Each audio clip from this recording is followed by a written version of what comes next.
बिस्मिल्लाहिर्रहमानिर्रहीम। अस्सलाम वालेकुम नाजरीन, आप यूट्यूब चैनल देख रहे हैं, मैं इमरान खान। नाजरीन, डोनाल्ड ट्रंप की जानिब से आबनाए हुर्मुज़ को बाहर से नाकाबंदी करने के मामले के ऊपर उसके साथ कोई भी खड़ा नहीं हुआ। यानी जितने भी ममालिक जिनके पास वेटो पावर है वो तो कोई भी नहीं आया, ना चाइना, ना रशिया, ना फ्रांस, ना बरतानिया। ऑस्ट्रेलिया भी साथ नहीं आया, जर्मनी भी नहीं आया, पोलैंड भी साथ नहीं आया, स्पेन भी साथ नहीं आया, इटली ने भी इनकार कर दिया। तो दुनिया के वो तमाम बड़े और ताकतवर ममालिक जो माजी में अमेरिका के साथ मौजूद रहते थे, खास तौर पे नेटो का जो इत्तेहाद था, उनमें से कोई भी डोनाल्ड ट्रंप के साथ नहीं है। आज वो ममालिक डोनाल्ड ट्रंप के साथ हैं जो मजबूर हैं। यानी अरब ममालिक की मजबूरी ये है कि वो अपने दिफा के लिए डोनाल्ड ट्रंप पे इन्हिसार करते हैं। पाकिस्तान की मजबूरी ये है कि पाकिस्तान एक गरीब मुल्क है, कमजोर मुल्क है। दूसरा, पाकिस्तान के अंदर जो इस वक्त मिलिट्री रिजीम है वो अपनी बका के लिए डोनाल्ड ट्रंप की हर बात मानने के लिए राजी है। तो डोनाल्ड ट्रंप को ऐसे ही हमायती मिले हैं जो अपनी हमायत के लिए मुतलाशी रहते हैं कि उनको खुद भी कहीं ना कहीं कोई हमायत मिलती रहे। तो तमाम बड़े ममालिक डोनाल्ड ट्रंप का साथ छोड़ गए इस मामले में। नेतन्याहू ने बहरहाल एक स्टेटमेंट दिया है और डोनाल्ड ट्रंप की नाकाबंदी की हमायत की है। जो अमरीकी फोर्सेज हैं उनका यह दावा है कि ये जो नाकाबंदी की जा रही है इससे हम माशी दबाव बनाएंगे ईरान के ऊपर। सवाल यह है कि ईरान पे माशी दबाव बनेगा या अरब ममालिक के ऊपर माशी दबाव बनेगा या बाकी दुनिया के ऊपर माशी दबाव बनेगा। यूरोप को जब तेल और गैस नहीं मिलेगा तो उनके ऊपर दबाव आएगा। और कई यूरोपीय ममालिक जो हैं वो अपने कार्गोज यहां से निकाल कर लेकर गए हैं, लेकिन वो ईरानी शराइत के ऊपर निकाल कर लेकर गए हैं। कई दीगर ममालिक वो भी यहां से अपना माल ले जाते रहे हैं। चाइना बहुत तेल लेकर जा रहा है, बाकी ममालिक लेकर जा रहे हैं। तो क्या अमेरिका ये बंदिश कर सकता है? इसमें चीन का किरदार बड़ा इंपॉर्टेंट होगा। चाइना का जो स्टेटमेंट है उसमें चीन ने खुलकर स्टेटमेंट में अमेरिका की मुखालफत की है। ट्रंप ने कहा आबनाए हुर्मुज़ की हम नाकाबंदी करेंगे, उसे बंद कर देंगे बाहर की तरफ से, और ये बचकाना हरकत है। यानी तुम अंदर से कुंडी लगाओगे, हम बाहर से कुंडी लगा लेंगे। भाई हम नहीं बोलते तुमसे। ये क्या हरकत है? इसके पीछे एक रीजन है। वो रीजन मैं आपको अभी आगे एक वीडियो में बताता हूं, लेकिन पहले आप चाइना का स्टेटमेंट, बल्कि चाइना का स्टेटमेंट सुनने से पहले ना, मैंने एक वीडियो बनाई है। ये चंद मिनट की वीडियो है। इसमें नक्शे की मदद से मैं आपको समझाऊंगा कि डोनाल्ड ट्रंप ये बाहर वाली नाकाबंदी से क्या हासिल करेगा। ये आप वीडियो देखिए। जी नाज़रीन, देखें, जैसे मैंने आपको भी बताया, छोटी सी खबर है। डोनाल्ड ट्रंप ये चाह रहा है कि डोनाल्ड ट्रंप तेल बेचे, और डोनाल्ड ट्रंप का तेल दुनिया को तब बिकेगा जब उसके आसपास कोई बहुत सारे खरीदार होंगे, या फिर डोनाल्ड ट्रंप का तेल तब बिकेगा जब बाकी दुकानें बंद हो जाए। अब इस वक्त तेल की एक बहुत बड़ी दुकान जो है वो यहाँ पे है। ये देखें, ये सऊदी अरब है, ये ईरान है, ये यूएई है, ये बहरीन, कतर, कुवैत। ये बहुत बड़ी दुकान है तेल की। यहाँ पे दुनिया भर का तेल बिकता है। और अगर ये दुकान बंद हो जाएगी तो फिर दूसरी दुकान चलेगी, क्योंकि सारे ग्राहक जो है वो इस दुकान के आसपास रहते हैं। मिसाल के तौर पे ये इंडिया है, ये इस दुकान के बिल्कुल करीब है। ये पाकिस्तान है, ये तेल की इस दुकान के बिल्कुल करीब है। आप आगे जापान चले जाएं, ये थाईलैंड है, ये इस दुकान के करीब है। ये चाइना है, चाइना यहां से आ सकता है जमीनी रास्ते से, चाइना ये पानी के रास्ते से आ सकता है, तो चाइना भी इस दुकान के बहुत करीब है। तो ये जो तेल की दुकान है इसकी अच्छी खासी फरोख्त होती है। ये सारे के सारे जितने भी आपके, ये अफ्रीका है, ये सारा का सारा अफ्रीका, ये जितने अफ्रीकन कंट्रीज हैं ये सारे इसी दुकान से तेल लेते हैं। ऊपर रशिया है, रशिया के पास भी बड़ी मिकदार में तेल मौजूद है। तो ये दुकान, ये चाइना बहुत बड़ा बायर है, और सेंट्रल एशिया के अंदर ममालिक हैं। यहाँ पे ये जापान है, आगे आपका आ जाता है ऊपर, ये नॉर्थ कोरिया है, साउथ कोरिया है, नीचे अगर आप आ जाएं तो इंडोनेशिया है, ये श्रीलंका है, ये सारे ममालिक, म्यांमार है, ये सारे ममालिक तेल लेते हैं गल्फ ममालिक से, क्योंकि ये एक बड़ी दुकान है तेल की। अब ये दुकान बंद होगी तभी डोनाल्ड ट्रंप की दुकान चलेगी ना, क्योंकि डोनाल्ड ट्रंप की दुकान तो यहां पे है, ये है। अब आप फासला देख लें। अब आपने कोई चीज खरीदनी है तो आप अपने मोहल्ले से खरीदेंगे या वो दूर जाके आप चौथे मोहल्ले से लेकर आएंगे? जब आप दूर जाएंगे तो आपका पेट्रोल खर्च होगा, आपका किराया खर्च होगा, आपका टाइम खर्च होगा, और आपका रिस्क भी ज्यादा होगा, क्योंकि समुद्री रास्ता है और ये इतने सेफ रास्ते नहीं होते, और बहुत ज्यादा टाइम भी लगता है, तो बड़े प्रॉब्लम होते हैं। अब ये इस दुकान से यहां पे तो खरीदारी हो सकती है आसपास, लेकिन दूर नहीं हो सकती। ये सारा आपका यूरोप है। अब जब भी मैं जरा थोड़ा सा क्लियर कर दूं ताकि आपको समझने में आसानी रहे, तो हम बात कर रहे थे इस दुकान की। यहां से तेल निकलता है, ये स्ट्रेट ऑफ हुर्मुज़ है, ये यहां से तेल आगे से जाता है बाब मंदब से होता हुआ, ये नहरे स्वेज से गुजर के ये पूरे यूरोप को तेल मिल जाता है। ये है असल में तेल का रास्ता। तो यूरोप को भी यही दुकान करीब पड़ती है। यूरोप अगर यहां से तेल लेगा तो ये पूरा का पूरा अटलांटिक ओशियन, ये कोई आसान नहीं है। ये मैप पे आपको छोटा लग रहा है, ये पूरे के पूरे बड़े आदमों से बड़ा है। तो पूरा का पूरा अटलांटिक ओशियन कैसे बहरी जहाज क्रॉस करेंगे। और एक बात और ध्यान में रखिएगा, बहरी जहाज ऐसे ट्रेवल नहीं करते कि सीधे सीधे समुद्र के बीच में से आ जाए, वो हमेशा किनारों पे ट्रेवल करते हैं। बहरी जहाज जब भी ट्रेवल करते हैं किनारों पे ट्रेवल करते हैं, वो समुद्रों के बीच में ट्रेवल नहीं करते। वो किनारों से 10 किलोमीटर 12 किलोमीटर 25 किलोमीटर बाद वो दूर रह के वो ट्रेवल करते हैं। सेंटर के अंदर जाना उनके लिए इतना आसान नहीं होता। भारत अमेरिका ये चाहता है कि उसका तेल ज्यादा से ज्यादा बिके, और वो बेचने के लिए ये सारा खेल अब ऐसा लगता है खेला जा रहा है। ये आपने हुर्मुज़ को जो ईरान ने बंद किया, तो ईरान की तो मजबूरी है इसको बंद करने की। ईरान तो इसलिए बंद कर रहा है कि हमारे ऊपर हमले होते हैं, लड़ाई होती है, और वो ये कह रहा है कि अब हम यहां से पैसा वसूल करेंगे जो हमारा नुकसान हुआ है। अमेरिका कहता है कि वो मुख्तलिफ जगहों पे ब्लॉकेज लगा देगा, वो मुख्तलिफ जगहों पे ब्लॉकेज लगा देगा, वो कोशिश करेगा कि यहां से जो तेल का जहाज निकले वो उसको आगे से बंद कर दे। तो क्या पाकिस्तान की तरफ तेल नहीं आने देगा, इंडिया की तरफ, चाइना की तरफ? ये वो बड़े सवाल आते हैं कि अमेरिका ये क्यों करने जा रहा है। अमेरिका साथ में ये ऑफर करता है कि हमारे पास बहुत तेल है, ये वेनेजुएला है जिसपे अमेरिका ने कब्जा किया हुआ, यहाँ तेल के सबसे बड़े जखायर हैं, अमेरिका के पास खुद भी बहुत सारा तेल है। वो ये कहता है कि आप तेल हमसे खरीद लें, दुकान उसकी बहुत दूर है, तेल वो हमें बेचना चाहता है, तो आसान तरीका क्या है कि ये वाली दुकान बंद कर दो, ये गल्फ के अंदर, बस। जी नाज़रीन, आपने ये वीडियो देख ली, आपको आइडिया हो गया होगा नक्शे से। देखें, हर चीज को आप हतमी तौर पे तो नहीं कह सकते, लेकिन लगभग सूरत-ए-हाल ऐसी है। डोनाल्ड ट्रंप की बातों से तो ऐसा ही लगता है कि वो अपनी दुकान चमकाना चाहते हैं, बाकी दुकानें बंद करना चाहते हैं। देखें, सबको हक है इस दुनिया के अंदर कि वो कारोबार करे। अभी स्पेन गया है, चाइना में, स्पेन का प्राइम मिनिस्टर चाइना पहुंचता है, वहां जाके बातचीत करता है, उनके साथ तिजारत की बातचीत आगे बढ़ाता है। अमेरिका डरा रहा है यूरोपीय ममालिक को कि डरो चाइना से, वो तुम्हें खा जाएगा, बहुत बड़ा जायंट है। लेकिन यूरोपीय ममालिक के लिए अगर चाइना की मार्केट खुल जाती है तो फिर तो यूरोपीय ममालिक के लिए कोई घाटे का सौदा नहीं है। देखें, तजारती खसारा दूर करना पड़ेगा। अगर चीन अपनी मसनूआत को यूरोप में भेजना चाहता है तो फिर यूरोपीय मसनूआत के लिए अपने दरवाजे भी खोलेगा, और इसी तरह एक बहुत बड़ी मार्केट यूरोप को में असर आ जाएगी। दुनिया की सबसे बड़ी आबादी है, तो अमेरिका अपने करीबी इत्तेहादियों को दूर कर रहा है, और उसका एक तरीकाकार हमेशा से रहा है कि डराओ और हुकूमत करो, लोगों को खौफजदा करो और हुकूमत करो। वो रशिया और चाइना से लंबे अरसे से लोगों को डराता रहा है, लेकिन अगर बातचीत करें और तिजारत करें और तिजारती रस्ते खोलें तो दुनिया तरक्की भी कर सकती है। लेकिन बहुत दूर बैठे हुए अमेरिका को यह बात गवारा नहीं है कि अमेरिकन इन्फ्लुएंस के बाहर दुनिया तरक्की करे। अब चीनी वज़ीर दिफा जो है, उन्होंने स्टेटमेंट दिया अमेरिका को खबरदार करते हुए कि चीन के ईरान से तिजारती और तवानाई के मुआहदे हैं, चीन इन मुआहदों का एहतराम करेगा और दूसरों से भी तवक्को करता है कि वो हमारे मामलात में दखल अंदाजी ना करें। एडमिरल डोंग जुन, ये वज़ीर दिफा हैं चाइना के, उन्होंने कहा कि आबनाए हुर्मुज़ ईरान कंट्रोल करता है और वो हमारे लिए खुली है। चीन के बहरी जहाज आबनाए हुर्मुज़ से गुजर रहे हैं। चीनी वज़ारत खारजा ने स्टेटमेंट दिया कि अहम आबी रस्ते को महफूज, मुस्तहकम और बिला रुकावट रखना बैनुल-अक़वामी बरादरी के मुश्तरका मफाद में है। चीन तवानाई के तहफ़्फ़ुज़ और फराहमी के लिए तमाम फरीक़ैन के साथ काम करने के लिए तैयार है। इस्लामाबाद में मुज़ाकरात का आगाज सूरत हाल बेहतर बनाने की जानिब एक कदम है। उम्मीद है फरीक़ैन जंगबंदी की पासदारी करेंगे। बरतानिया और ऑस्ट्रेलिया ने भी आबनाए हुर्मुज़ की नाकाबंदी की मुखालफत की है, जबकि तुर्की और जापान ने तनाज़े को सफारतकारी से हल करने का मशवरा दिया। ये खबर मैं आपको पढ़ के सुना रहा था, लेकिन मामला यह है कि चाइना ने कैटेगोरिकली कह दिया कि हमारे जहाज तो ना रोकना भैया, अगर हमारे जहाज रोकोगे तो हम रिएक्ट करेंगे। लेकिन सवाल यह पैदा होता है कि क्या अमेरिका ये रिस्क ले सकता है कि बड़े बड़े ममालिक के बहरी जहाजों को समंदर में रोकने की जरूरत करे?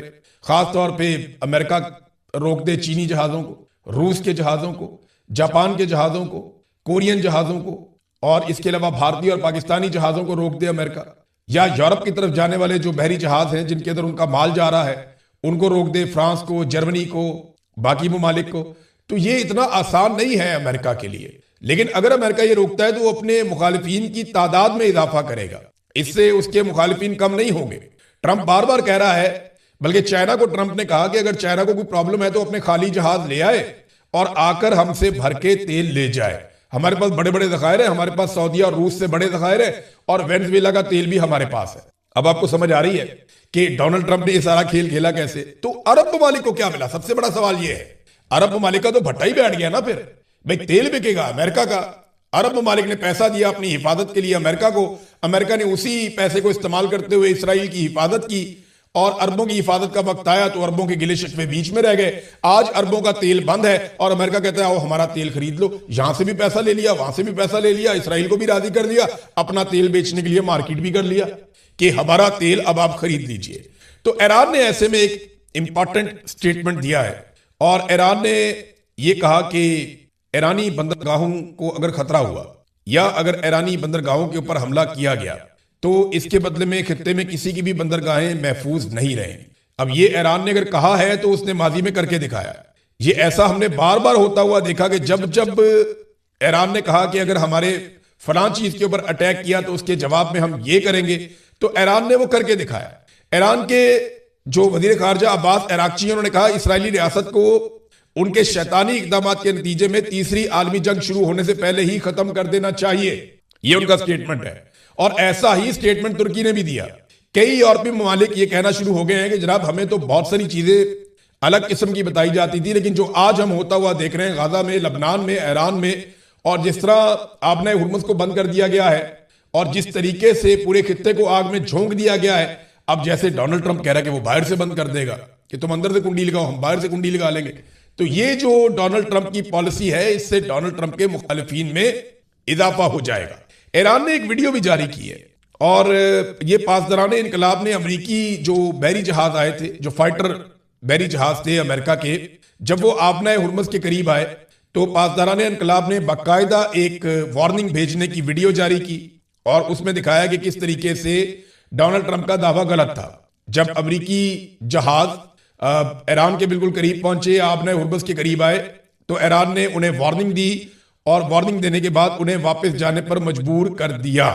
ईरान ने काफी अच्छा बंदोबस्त किया हुआ है और जितने भी आलमी तजियाकार हैं उनका यह कहना है कि ताकत के बलबूते पे आप आबना हुर्मुज को कभी भी कंट्रोल नहीं कर पाएंगे, क्योंकि ईरान की वहां सरहद लगती है साथ, वो पूरे सरहद के साथ साथ है।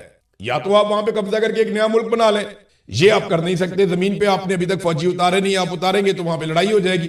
वो कहते हैं 1 करोड़ से ज्यादा, ये दावा किया ईरानी सदर ने कि 1 करोड़ 40 लाख के करीब ईरानी हैं जिन्होंने अपने नाम लिखवा दिए जंग लड़ने के लिए कि वो लड़ना चाहते हैं। अब ऐसी कौम के साथ जमीन पे उतर के कौन लड़ेगा? जब सारी कौम ही लड़ना चाहती है तो आप उनके साथ जमीन पे उतर के लड़ाई तो नहीं लड़ सकते, या आप वहां नया मुल्क तो नहीं बना सकते कब्जा करके। ना वो इसराइल की सरहद के साथ लगता है कि वो लेबनान की तरह बहुत बड़ी एक वो एरिया बना लेता है कि जनाब ये बफर जोन है, इसके बीच में कोई नहीं आएगा या हम अपने आप को महफूज बना रहे हैं। तो आबना हुर्मुज को कंट्रोल करना नामुमकिन है, आपको ईरान के साथ बात ही करनी पड़ेगी। क्या दोबारा मुज़ाकरात होंगे? बिल्कुल मुझे ऐसा लगता है कि दोबारा मुज़ाकरात होंगे, और ये मुझे लगता नहीं है। ये जो कोशिशें हो रही हैं, जो पाकिस्तान भी कर रहा है, तुर्की भी कर रहा है, मिस्र भी कर रहा है, रशिया और चाइना भी कर रहे हैं, और बहुत सारे जो यूरोपीय ममालिक हैं वो भी कोशिश कर रहे हैं कि मुज़ाकरात हो जाएं। अरब ममालिक भी ये चाहते हैं कि मुज़ाकरात हो जाएं। अगर मुज़ाकरात दोबारा हो जाते हैं तो उम्मीद है कि अमेरिका मजीद लचक दिखाएगा और ईरान के साथ कोई मामला उनके तय हो जाएंगे। लेकिन देखिए, अमेरिका को चाहिए फेस सेविंग, उसको जीत की सूरत में एक ट्रॉफी चाहिए। वो ट्रॉफी क्या हो सकती है? एक, वो ये चाहते हैं कि आबना हुर्मुज फौरी तौर पे खुल जाए। अब ईरान की जानिब से एक और खबर भी आती है, उसमें यह दावा किया जाता है कि अमेरिका हिस्सा मांग रहा था कि आबना हुर्मुज में से जो भी कमाओगे उसमें हमारा हिस्सा हमें दोगे। मैंने आपको ये बात पहले भी बताई थी कि बहुत मुमकिन है कि आने वाले वक्त में अमेरिका कोई ऐसा सेटअप कायम कर दे जिसमें वो यहां से भी पैसे कमा ले, क्योंकि पूरी दुनिया से अमेरिका पैसा ही तो कमाता है, अपनी तेल की कंपनियों के जरिए से, मादनियात की कंपनियों के जरिए से, अपनी तजारत के जरिए से और कंट्रोल के जरिए से, और अपने डॉलर के जरिए से, जैसे पेट्रो डॉलर की एक टर्मिनोलॉजी है। तो अमेरिका पूरी दुनिया से पैसा ही कमाता है, और यहां पे भी अगर उसको पैसा अच्छा मिल जाता तो शायद एक अच्छी डील भी हो जाती।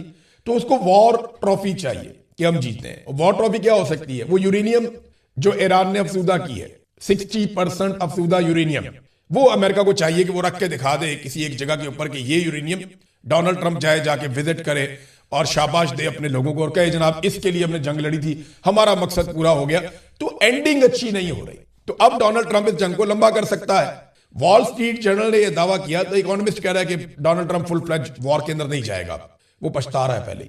लेकिन वॉल स्ट्रीट जर्नल ने यह कहा कि डोनाल्ड ट्रंप महदूद पैमाने पे छोटे मोटे मिलिट्री ऑपरेशंस या छोटे मोटे हमले वो ये करता रहेगा और इसको लिंगर ऑन करेगा इस मामले को जब तक कि उसको दुनिया की सपोर्ट नहीं मिल जाती। तो मेरी नजर में दोबारा मुज़ाकरात ही होने, आप जितनी मर्जी लड़ाई कर ले, अल्टीमेटली आपको टेबल के ऊपर बैठना पड़ता है और एंड ऑफ द डे इनको टेबल के ऊपर बैठना पड़ जाएगा। पाकिस्तान की कुछ मजबूरियां हैं, कुछ चीजें हैं जिनकी वजह से पाकिस्तान अपनी खारजा पॉलिसी को खुल के इंजॉय नहीं कर पा रहा। पाकिस्तान ना चाइना के साथ खुलकर मामला कर सकता है, ना अमेरिका के साथ, ना ईरान के साथ, ना सऊदीया के साथ।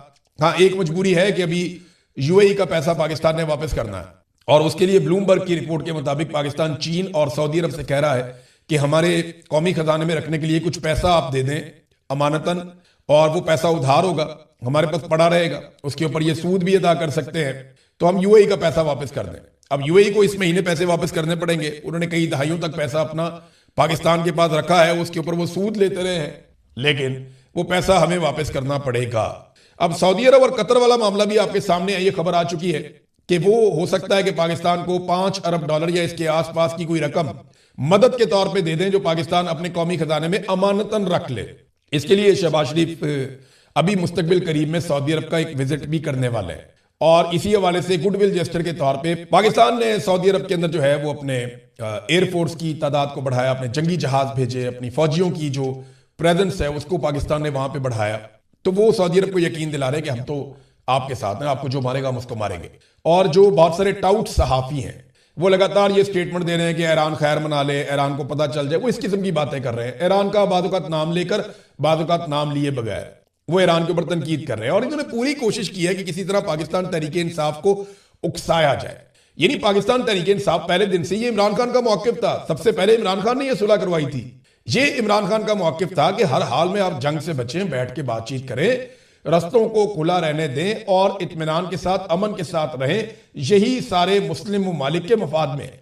अब जो इमरान खान ने कहा था या जो उसकी पॉलिसी थी, जब उसके ऊपर अमल दरामद हुआ तो सारे के सारे जो हैं वो पाकिस्तान तहरीक इंसाफ को उकसाने की कोशिश कर रहे थे कि किसी तरह पाकिस्तान तहरीक इंसाफ को उकसाया जाए, उनसे कोई स्टेटमेंट निकलवाए जाएं, और उन स्टेटमेंट्स की बुनियाद के ऊपर पाकिस्तान तहरीक इंसाफ पर गद्दारियों के फतवे लगा दिए जाएं कि ये मुल्क के दुश्मन है।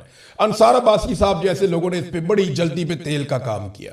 तहरीक इंसाफ के लोग एक ही बात पहले दिन से कर रहे हैं, मेरा भी पहले दिन से ये मौकिफ है, हर पाकिस्तानी का ये मौकिफ है कि पाकिस्तान को जंग में उतरने की बजाय अमन के लिए किरदार अदा करना चाहिए। लेकिन टाउट्स ने पूरी कोशिश की कि पाकिस्तानियों को किसी तरह भी उकसाया जाए और कोई ऐसा माहौल बनाया जाए कि पाकिस्तान तहरीक इंसाफ या इमरान खान साहब को मजीद कुचलने का एक जवाब घड़ दिया जाए। लेकिन तहरीक इंसाफ पे आफरीन है, उन्होंने बदतरीन फस्तायत, जुल्म और जबर के बावजूद अपना जलसा भी कैंसिल किया। उन्होंने हर उस चीज की हमायत की जो अमन के लिए जरूरी थी, और हर उस चीज की मुखालफत की जिसमें पाकिस्तान जानिबदार बनने जा रहा था। जानिबदार पाकिस्तान देखिए कुछ हद तक हो ही जाता है। मैं मिसाल आपको देता हूं। अभी सुबह मुझे एक टेलीफोन कॉल आई, मेरे एक दोस्त है, उन्होंने मुझे बताया कि पाकिस्तान ने भाईचारे की आला मिसाल कायम करते हुए तेहरान टाइम्स को पाकिस्तान में बंद कर दिया है। कुछ ईरानी वेबसाइट्स हैं न्यूज की जो पाकिस्तान के अंदर अब ब्लॉक हो गई हैं। मैं बड़ा हैरान हुआ, मैंने कहा ये कैसे हो सकता है। मैं क्योंकि बरतानिया में हूं तो मुझे यहां से तो पता नहीं चलना था। फिर मैंने पाकिस्तान में कुछ दोस्तों को फोन किया, उन्हें मैंने कहा जी कि आप तेहरान टाइम्स को खोलें बगैर वीपीएन के। वो जिसने खोला उन्होंने कहा जी नहीं खुल रहा। ये सुबह की बात है, तो तेहरान टाइम्स नहीं खुल रहा था। फिर मैंने उन्हें कहा जी आप न्यूयॉर्क टाइम्स खोल के देखें, तो उन्होंने खोला, कहते हैं न्यूयॉर्क टाइम्स भी खुल गया है, वॉशिंगटन पोस्ट भी खुल गया है, यानी अमरीकी अखबार खुल रहे हैं। मैंने फिर उन्हें कुछ इसराइली अखबार खोलने के लिए कहा, तो इसराइली और अमरीकी मीडिया पाकिस्तान में देखा जा रहा है। आप इंटरनेट के ऊपर उसको सर्च करके खोल सकते हैं। लेकिन जब मैंने सुबह चेक करवाया और 2 मरतबा चेक करवाया, अलग अलग जगह पे चेक करवाया, तो तेहरान टाइम्स पाकिस्तान में बंद हो गया था। एक जर्नलिस्ट है उस्मान चौधरी साहब, उन्होंने भी इसकी निशानदेही की है कि उनके पास भी ये नहीं खुल रहा। कुछ और लोग हैं, उन्होंने भी इस किस्म की बात की है कि तेहरान टाइम्स, क्योंकि एक दोस्त ने हमारा, उनका एक आर्टिकल भी छपा था तेहरान टाइम्स में, वो पढ़ने के लिए एक और दोस्त ने खोला, उन्होंने कहा जी उनके पास भी नहीं खुला। तो पाकिस्तान के अंदर तेहरान टाइम्स बंद हो गया। ये क्यों बंद हो गया? यानी अमेरिका का और इसराइल का मीडिया पाकिस्तान में देखा पढ़ा जा सकता है, लेकिन ईरान का मीडिया पाकिस्तान में देखा पढ़ा नहीं जा सकता। ये क्यों हुआ? और ईरानी सहाफियों के ऊपर पाकिस्तान की मिलिट्री एस्टेब्लिशमेंट ने, बाकायदा अफसरान ने ये हुक्म जारी किया कि उन्हें अपने टीवी चैनल्स में और प्रोग्रामों के अंदर अब ना बुलाया जाए। और ये बात ईरान के सहाफी तस्दीक कर चुके हैं। जब मैंने ये खबर दी तो इन्होंने बहुत छलांगे मारी, लेकिन बाद में इसकी तस्दीक भी आ गई। तो नाज़रीन, हम चीजों के ऊपर नजर रखेंगे, आपके साथ शेयर करते रहेंगे। अब तक के लिए इतना ही। अपना ख्याल रखिएगा, अपने चैनल का भी। अल्लाह हाफिज।